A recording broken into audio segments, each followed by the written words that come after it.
What is up? Welcome into another episode of the Delmarva Sports Insider, the only live and local show dedicated to giving you all local sports. It's your Shirley sports anchor, Devin J. Martin. What's going on, everybody? I'm sports reporter Cole Howard, filling in for sports director Brandon Bossert. Devin, we got a lot to get into. Yeah, we sure do. Brandon's going to miss out on a lot of the baseball action that we're talking about tonight. And it was still cool outside. I know you were out there in the elements. I was out there yesterday, but it was just warm enough for them to be out on the mound and still get their pitches in, still get their bats in, and try to score as many runs as possible. So we're going to get straight into all the baseball highlights from this week. We're going to start here in Salisbury for the bi-state rivalry game. Parkside taking on Delmar. Now, Cole, if you remember last year, the rain actually won that game because there was no game. I was supposed to go to it. You were supposed to go to. The whole thing got rained out. So it didn't happen last year. But for 2024, even though it was like 50 degrees, that's still good baseball weather. The sky was clear, so the Wildcats and the Rams were both able to play today. It was clear skies. But it was a cold one. Yes. I didn't prepare for it. That's my fault. Still cold. Yeah, it was windy. It was windy too. It was, but we were treated to a classic tonight, and we're going to go ahead and jump into it. We're going to start in the bottom half of the first. The bases, they're juiced for the Wildcats. Casey Parsons on the mound for the Rams.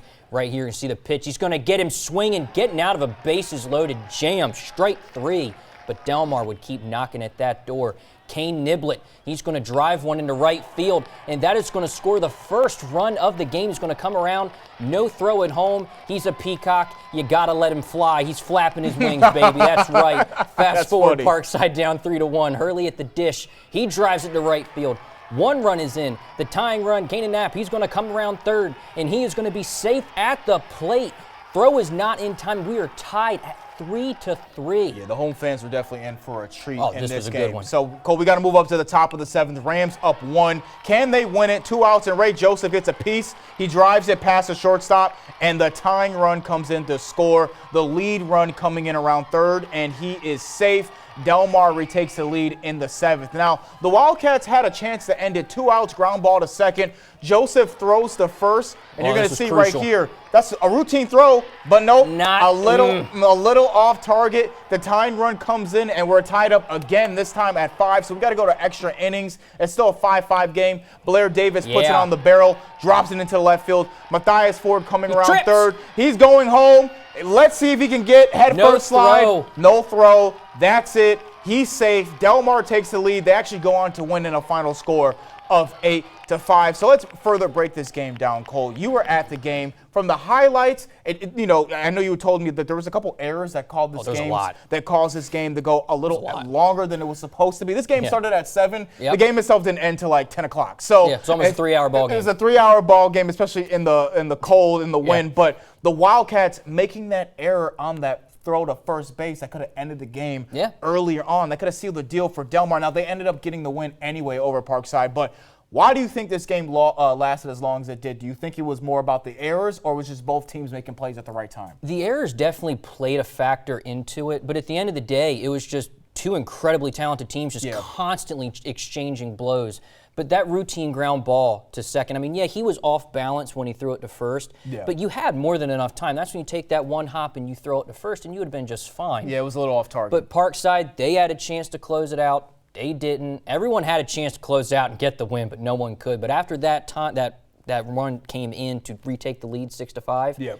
Kid comes up for Delmar and smacks one into center field to make it 8-5. Yeah. So that was all that she wrote on that. That put that one away. And I know you were ready to get out of the elements. I was hungry too. We're going to talk about the other game that we went to that I went to for the Parkside game where they played Bennett yesterday. That game was an hour and 40 minutes. This game where they played today, where Parkside played Delmar, was 3 hours. So it's just like, sometimes some games can be quick, and then sometimes you're out there for a whole 2 sets of movies. Now, we're going to take it to social media real quick. Do you think the Rams blew this game, or was just Delmar just the better team? I think as you said, you make a good argument that they, especially in the extra innings, they scored 3 runs. But let us know what you think on our social media pages. Follow us on X, formerly known as Twitter, at 47ABC Sports, and like us on Facebook. So we saw a wild game in Georgetown yesterday as well, a matchup of 2 contending baseball programs. And it was really the only game in town earlier this week. This one decided by a routine throw to first that That went horribly wrong. So let's take you out to the Sports at the Beach complex from earlier in the week. Central trailing most of this afternoon. Cole Swain in trouble, caught in no man's land as Central taking on Apple Quinniman. He takes off for second, but just gets under the tag. But every time the Knights get a rally going, Apple snuffing out the flame. Little grounder the first, that retires the side, and the Jags clinging to a 2-run lead. Bases loaded in the 6th. 2 out, grounder to short, and the throw on the run. And it gets the runner by a step. So Central goes into the 7th, still trailing, but watch how they come from behind. Now, bottom of the 7th, they're down 3-2.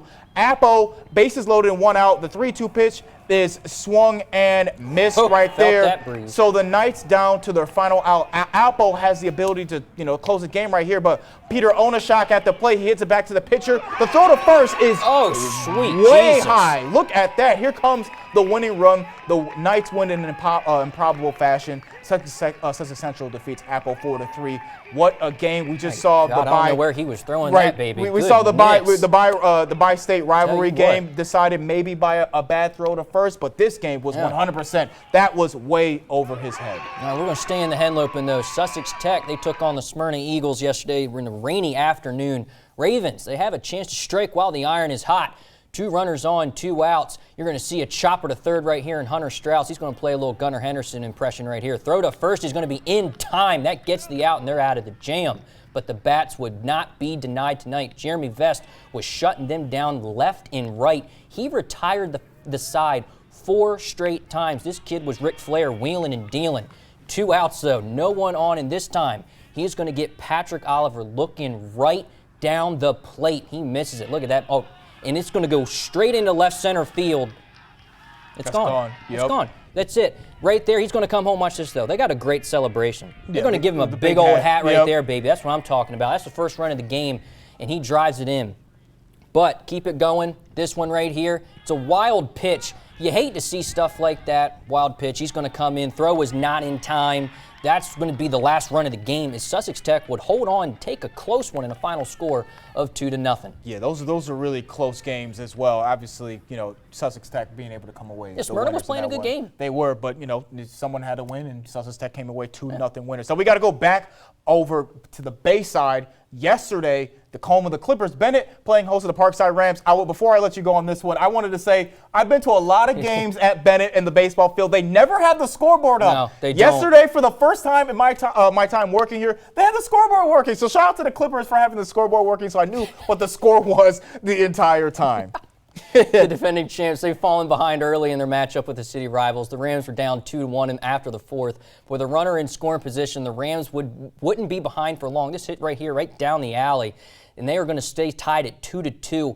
Rams in a great position to take this game over. 2 outs, bases juiced, and the ball, it's airborne, but it looks vertical. He saves the day. The Rams were primed to blow this game wide open. But now the Clippers head into the bottom of the 5th with a tie game, but the Parkside defense was on point for the rest of the game. Yeah, they were determined not to give up another run, and you just saw him trying to steal second, and he got caught with his hand in the cookie jar. He did. So Parkside was in the top of the 6th, needing 1 run to break the tie, and they get it right there on the sack fly right there. Connor Bailey comes in and makes it a 3-2 score, and he slid home and tagged as well, and they weren't able to get to him. But it didn't matter because Parkside would be able to take down Bennett.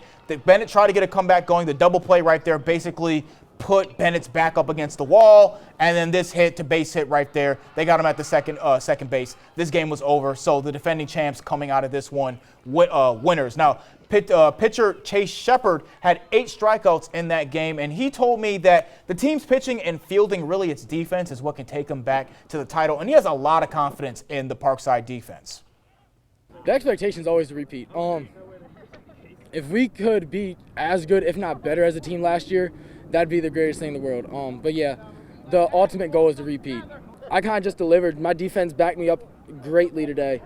Couldn't ask for a better defense. Couldn't ask for a better team to play for.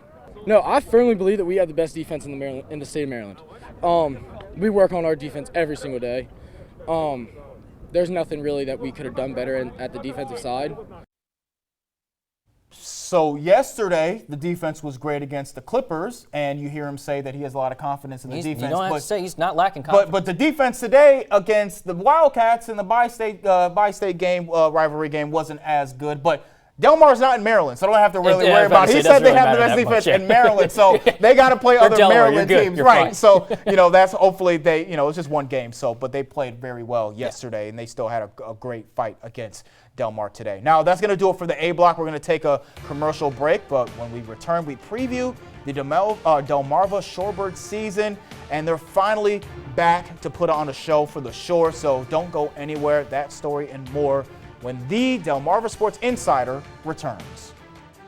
Chase Shepard, pitch for Parkside Rams, and you're watching Delmarva Sports Insider.